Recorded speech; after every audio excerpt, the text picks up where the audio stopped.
The Enchanted Pig.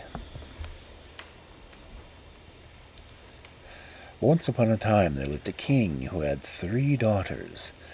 Now it happened that he had to go out to battle, so he called his daughters and said to them, "My dear children, I am obliged to go to war. The enemy is approaching us with a large army. It is a great grief to me to leave you all. During my absence, take care of yourselves, and be good girls. Behave well and look after everything in the house. You may walk in the garden, and you may go into the rooms of the palace, except for the room at the back on the right-hand corner. Into that you must not enter, or harm could befall you." "We will keep your mind easy, father," they answered. "We have never been disobedient to you. Go in peace, and may heaven give you a glorious victory." When everything was ready for his departure, the king gave them the keys to all the rooms and reminded them once more of what he had said. His daughters kissed his hands with tears in their eyes and wished him prosperity, and he gave the eldest the keys. Now, when the girls found themselves alone, they felt so sad and dull that they did not know what to do. So, to pass time, they decided to work part of the day, to read for part of the day, and enjoy themselves in the garden for part of the day. As long as they did this, all went well with them. But this happy state of things did not last long. Every day they grew more and more curious, and you will see what was in of that.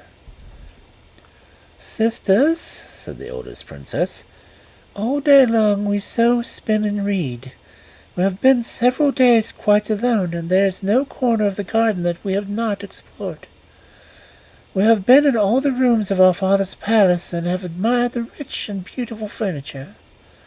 Why should we not go into the room that our father has forbid us to enter?"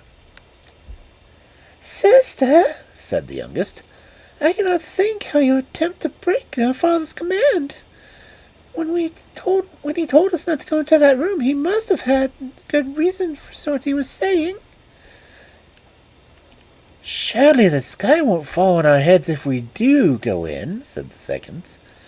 "Dragons and the like monsters would devour us all, not be hidden in the room. How will our father ever find out that we had gone in?" While they were speaking thus, encouraging each other, they had reached the room. The eldest fitted the key into the lock, and snap! The door stood open. The 3 girls entered. And do you know this, huh? The room was quite empty, without any ornament, but in the middle stood a large table, with a gorgeous cloth, and on it lay a big, open book. Now the princesses were curious to know what was written in the book, especially the eldest. And this is what she read. "The eldest daughter of the king will marry a prince from the east." The second girl stepped forward and, turning the page over, and read, "The second daughter of the king will marry a prince from the west." The girls were delighted and laughed and teased each other. But the youngest princess did not want to go near the table or to open the book. Her elder sisters left her no peace, and will she, nill she, they dragged her up to the table, and in fear and trembling she turned over the page and read, "The youngest daughter of the king will be married to a pig from the north." Now, if a thunderbolt had fallen upon her from the heavens, it would not have frightened her more. She almost died of misery, and if her sisters had not held her up, she would have sunk to the ground and cut her head open.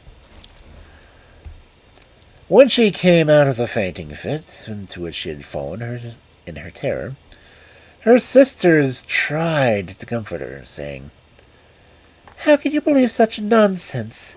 When did it ever happen that a king's daughter married a prince?" What a baby you are, said the other sister.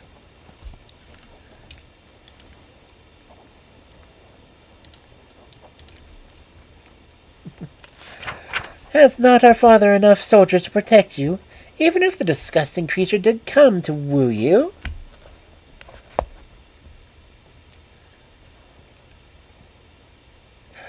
The youngest princess would fain have let herself be convinced by her sister's words, and have believed what they said, but her heart was heavy. Her thoughts kept turning to the book, in which stood written the great happiness awaiting her sisters, and that the fate was in store for her, as such had never been known before in the world.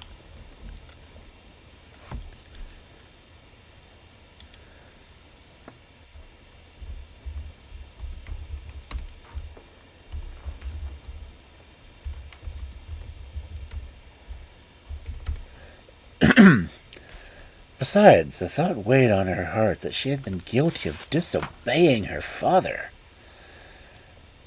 She began to get quite ill, and in a few days she was so changed that it was difficult to even recognize her. Formerly she had been rosy and merry. Now she was pale, and nothing gave her pleasure.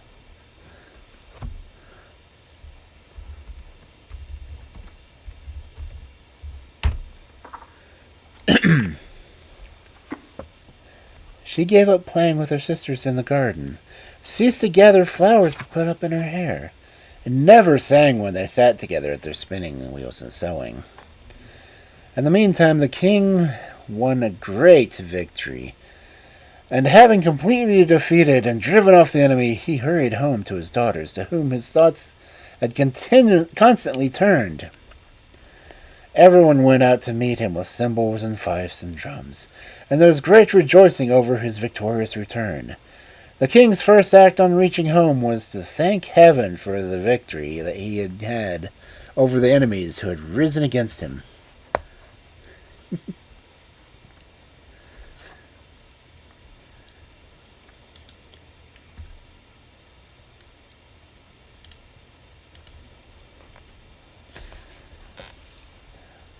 He then entered his palace, and the three princesses stepped forward to meet him. His joy was great when he saw that they were all well, for the youngest did her best not to appear sad.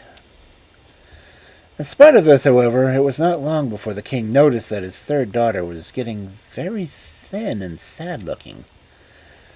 And all of a sudden he felt as if a hot iron had entered his soul, for it flashed through his mind that she had disobeyed his word. He felt sure he was right, but to be quite certain he called his daughters to him and questioned them, and ordered them to speak the truth. They confessed everything, but took good care not to say which had led the other two into temptation.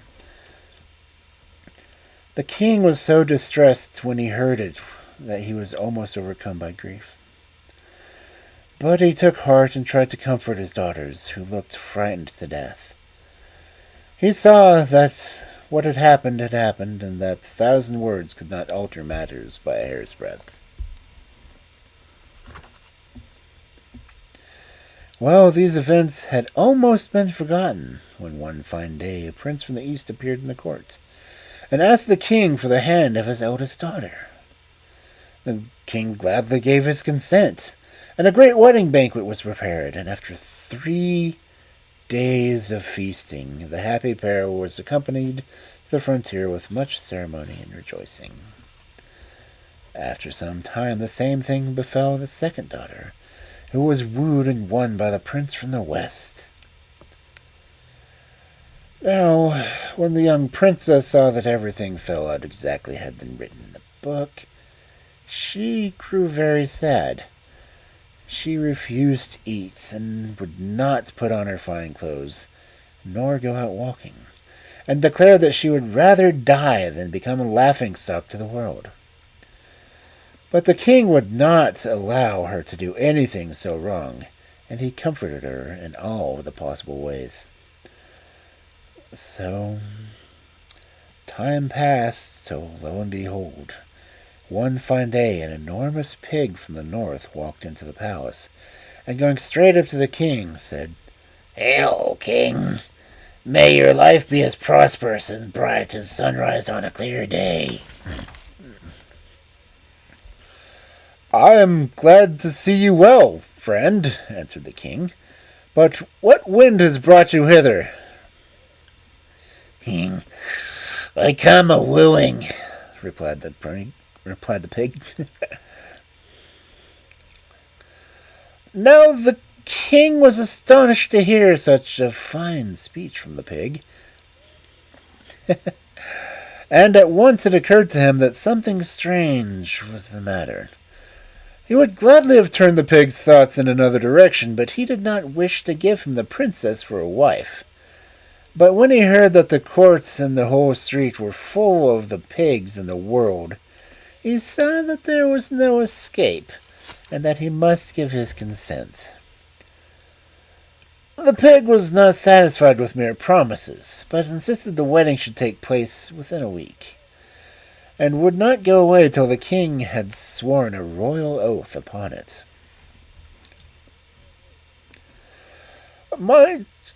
The king sent for his daughter, and advised her to submit to fate, and there was nothing else to be done. And he added, "My child, the words and the whole behavior of this pig are quite unlike any of those other pigs. I do not myself believe that he was always a pig. Dependent upon some magic or witchcraft has been at work. Obey him and do everything that he wishes, and I feel sure that heaven will shortly send you your release." "If you wish me to do this, dear father, I will do it," replied the girl. In the meantime, the wedding day drew near. After the marriage, the pig and his bride set out for his home in one of the royal carriages. On the way there, they passed a great bog, and the pig ordered the carriage to stop, and he got out and rolled in the mire till he was covered with mud from head to foot. And he got back into the carriage and told his wife to kiss him. What was the poor girl to do? She bethought herself of her father's words, and pulling out a handkerchief from her pocket, she gently wiped the pig's snout and kissed it. By the time they reached the pig's dwelling, which stood in a thick wood, it was quite dark. They sat down quietly for a little, and they were tired after their drive. Then they had supper together, and lay down to rest. During the night, the princess noticed that the pig had changed into a man. She was not a little surprised, but remembering her father's words, she took courage, determined to wait and to see what would happen. And now she noticed that every night the pig would become a man, and every morning he was changed into a pig before she awoke. This happened several nights running, and the princess could not understand it at all. Clearly her husband must be bewitched. In time she grew quite fond of him, and he was kind and gentle. One fine day, as she was sitting alone, she saw an old witch go past. She felt quite excited, as it had been a long time since she had seen a human being, and she called out to the old woman to come and talk to her. Among other things, the witch told her that she understood all magic arts, and that she could foretell the future, and knew the healing powers of herbs and plants. "I shall be grateful to you all my life, old dame," said the princess, "if you will tell me what is the matter with my husband, why he is a pig by day and a human being by night." "I was just going to tell you that one, my dear, to show you what a good fortune teller I am. If you like, I will give you an herb to break the spell." "If only you agree to give it to me," said the princess, "I will give you anything you choose to ask for I cannot bear to see him in this state." "Here, then, my dear child," said the witch. "Take this thread, but do not let him know about it, for if he did, it would lose its healing power. At night, when he is asleep, you must get up very quietly and hasten the thread around his left foot as firmly as possible, and you will see in the morning that he will not have changed back into a pig, but will be a man. I do not want any reward. I shall be sufficiently repaid by knowing that you are happy. It almost breaks my heart to think of all you have suffered, and I only wish I had known it sooner, as I should have come to your rescue at once."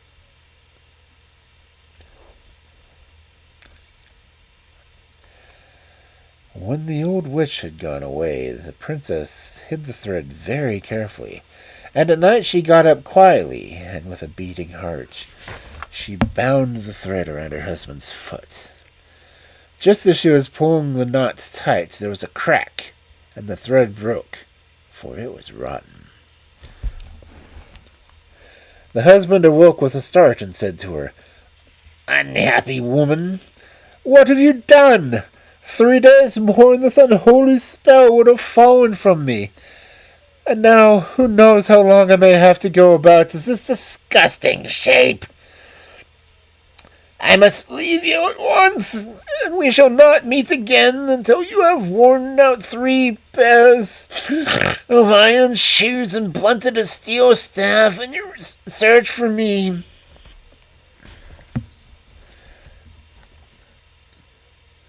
So saying, he disappeared.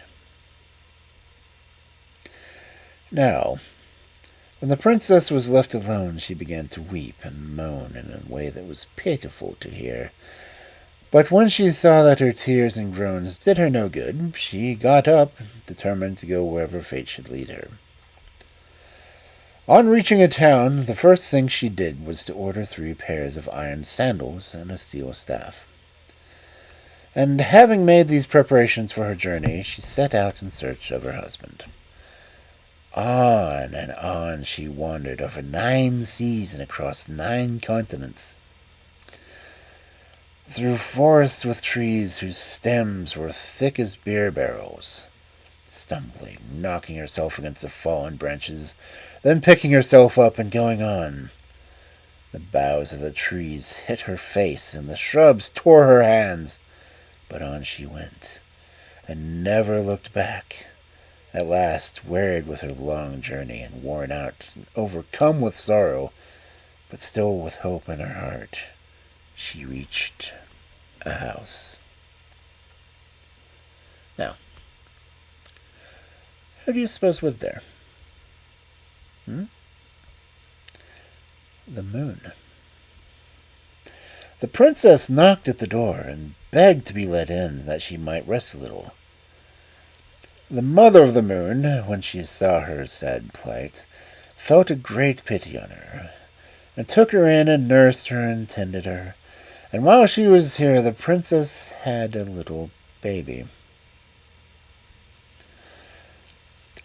On the day, the mother of the moon asked her, "How is it possible for you, a mortal, to get hither to the house of the moon?" Then the poor princess told her all that happened to her, and added, "I shall be thankful for heaven for leading me hither, and grateful to you for what you have taken pity on me and my baby, and not leave us to die. Now I beg one last favor for you.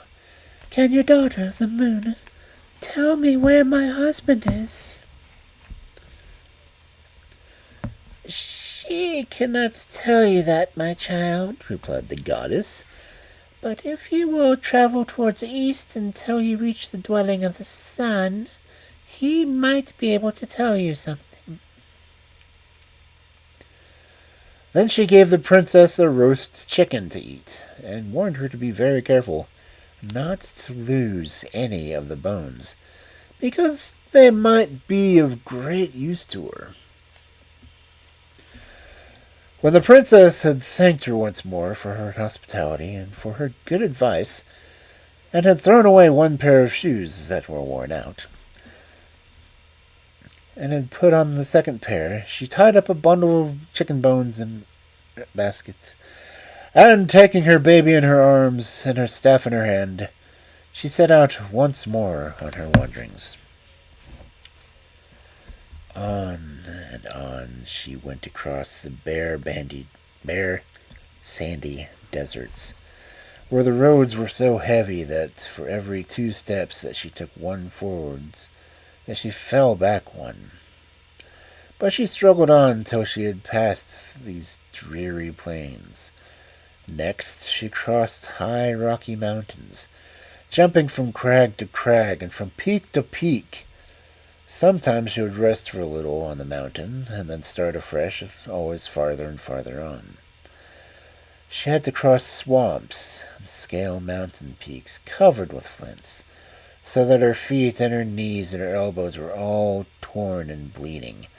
And sometimes she came upon a precipice, across which she would not jump, and she had to crawl round on hands and knees, helping herself along with her staff. At length, wearied to death, she reached the palace in which the sun lived. She knocked and begged for admission. The mother of the sun opened the door, and was astonished at beholding a mortal from the distant earthly shores, and wept with pity when she heard all that she had suffered. Then, having promised to ask her son about the princess's husband, she hid her in the cellar, so that the son might not notice anything on his return home, for he always had a bad temper at night. The next day the princess feared that things did not go well with her, for the son had noticed that someone from the other world had been in the palace. But his mother had soothed him with her soft words, assuring him that this was not so. So the princess took heart when she saw how kindly she was treated, and asked, "But how in the world is it possible for the sun to be angry? He is so beautiful and so good to mortals." "This is how it happens," replied the sun's mother. "In the morning, when he stands at the gates of paradise, he is happy, and smiles on the whole world. But during the day he gets cross, because he sees all the evil deeds of men, and this is why his heat becomes so scorching. But in the evening he is both sad and angry, for as he stands at the gates of death, that is his usual course, from there he comes back here." Then she told the princess that she had asked about her husband, but that her son had replied that he knew nothing about him, and that her only hope was to go and inquire of the wind. Before the princess left, the mother gave her a roast chicken to eat, and advised her to take great care of the bones, which she did, wrapping them up in her bundle. Then she threw away her second pair of shoes, which were quite worn out, and with her child on her arm and her staff in her hand, she set forth on her way to the wind. In these wanderings she met with even greater difficulty than before, for she came upon one mountain of flints after another, out of which tongues of fire would flame up. She passed through woods which had never been trodden by human foot, and had to cross fields of ice and avalanches of snow. The poor woman nearly died from these hardships, but she kept a brave heart, and at length she reached the enormous cave on the side of a mountain. This was where the wind lived. There was a little door in the railing in front of the cave, and here the princess knocked and begged for admission. The mother of the wind took pity on her and took her in, that she might rest a little. Here, too, she was hidden away, so that the wind might not notice her. The next morning, the mother of the wind told her that her husband was living in a thick wood, so thick that no axe had been able to cut a way through it. Here he had built himself a sort of house by placing trunks of trees together and fastening them with withes, and here he lived alone, shunning humankind. After the Mother of the Wind had given the princess a chicken to eat, and had warned her to take care of the bones, she advised her to go by the Milky Way, which at night lies across the sky, to wander on until she reached her goal. Having thanked the old woman with tears in her eyes for her hospitality, and for the good news that she had given her, the princess set out on her journey, and rested neither day nor night, so great was her longing to see her husband again. On and on she walked, until her last pair of shoes fell into pieces. So she threw them away, and went on with bare feet, not heeding the bogs, nor the thorns that wounded her, nor the stones that bruised her. At last she reached a beautiful green meadow on the edge of a wood. Her heart was cheered by the sight of the flowers and the soft, cool grass, and she sat down and rested for a little. But hearing the birds chirping to their mates among the trees made her think of longing for her husband, and she wept bitterly, and taking her child into her arms and her bundle of chicken bones on her shoulder, she entered the woods. For 3 days and 3 nights she struggled through, but could find nothing. She was quite worn out with weariness and hunger, and even her staff was no further help to her, for in her many wanderings it had become quite blunted. She almost gave up in despair, but made one last great effort, and suddenly in a thicket she came upon a sort of house that the Mother of the Wind had described. It had no windows, and the door was up in the roof. Round the house she went in search of steps, but could find none. What was she to do? How was she to get in? She thought and thought, and tried in vain to climb up to the door. And finally she remembered of the chicken bones that she had dragged all the weary way, and said to herself, "They would not have told me to take such good care of these bones if they had not been for some good reason of doing so. Perhaps now, in my hour of need, they may be of some use to me." So she took the bones out of her bundle, and having thought a moment, she placed 2 ends together. To her surprise, they stuck tight. Then she added the other bones, till she had 2 long poles the height of the house. Then she placed these against the wall, at a distance of a yard from one another. Across them she placed the other bones, piece by piece, like the steps of a ladder. As soon as one step was finished, she stood on it, and made the next one, and then the next one, and then the next, until she was so close to the door. But when she had got near the top, she noticed that there were no more bones left for the last rung of the ladder. What was she to do? Without that last step, the whole ladder was useless. She must have lost one of the bones. Then suddenly an idea came to her.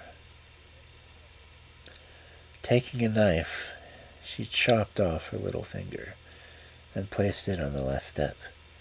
It stuck, as the other bones had done. The ladder was complete, and with her child on her arm, she entered the door to the house. Here she found everything in perfect order. Having taken some food, she laid the child down to sleep in a trough that was on the floor, and sat down herself to rest. When her husband, the pig, came back to his house, he was startled by what he saw. At first he could not believe his eyes, and stared at the ladder of bones, and at the little finger on top of it. He felt that some fresh magic must be at work, and in his terror he almost turned away from the house. But then a better idea came to him, and he changed himself into a dove, so that no witchcraft could ever have power over him, and flew down into the room without touching the ladder. Here he found a woman rocking a child. At the sight of her, looking so changed by all that she had suffered for his sake, his heart was moved by such love and longing, and by such great a pity that he suddenly became a man. The princess stood up when she saw him, and her heart beat with fear, for she did not know him. But when he had told her who he was, in her great joy she forgot all of her sufferings, and they seemed as nothing to her. He was a very handsome man, as straight as a fir tree. They sat down together, and she told him all of her adventures, and he wept with pity at the tale. And then he told her his own history. I am a king's son. Once my father was fighting against some dragons who were the scourges of the country. I slew the youngest dragon. His mother, who was a witch, cast a spell over me and changed me into a pig. It was she, in the disguise of the old woman, who gave you the thread to bind around my foot, so that instead of 3 days that had run before the spell was broken, I was forced to remain a pig for 3 more years. Now that we have suffered for each other, and have found each other again, let us forget the past. And in their joy they kissed one another. The next morning they set out early to return to his father's kingdom. Great was the rejoicing of all the people when they saw him and his wife. His father and his mother embraced them both, and there was feasting in the palace for 3 days and 3 nights. And then they set out to see her father. The old king nearly went out of his mind with joy at beholding his daughter again. When she had told him all of her adventures, he said to her, "Did I not tell you that I was quite sure that the creature who wooed and had won you for his wife had not been born a pig? You see, my child, how wise you were in doing what I told you to." And as the king was old and had no heirs, he put them on the throne in his place. And they ruled as only kings rule who have suffered many things. And if they are not dead, they are still living and ruling happily.